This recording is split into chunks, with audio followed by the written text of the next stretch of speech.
Is there a theological question or issue that you keep finding yourself coming back to in teaching, preaching, research, like just lately, a sort of a center focus that is just keeps on being your question these days?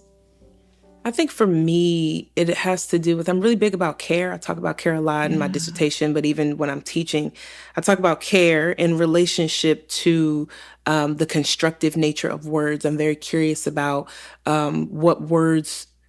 can do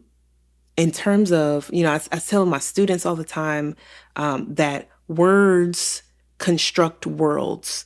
right? And so as a preacher, we have this, the power of divine authorization in our backs, right? When our listeners hear us, they hear, "Thus saith the Lord." And as a result, the preacher has a responsibility to exercise care with the words that they use to construct these worlds, because even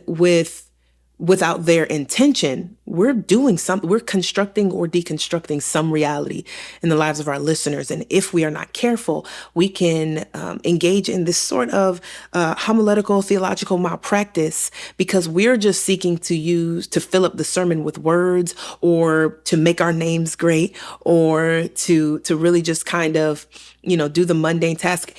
on both ends of the preaching spectrum, on both the conservative and the progressive end of the preaching spectrum, because I think on both ends we can fall into the trap that, or the temptation is to fall into the trap that we can't harm people, when the reality exists all the way along the continuum of preaching experience, preaching positionality. And so I think a lot about care and the constructive nature of words, because the preacher just has so much power in our words, and we can either help or we can hinder people, whether our intentions are good or not.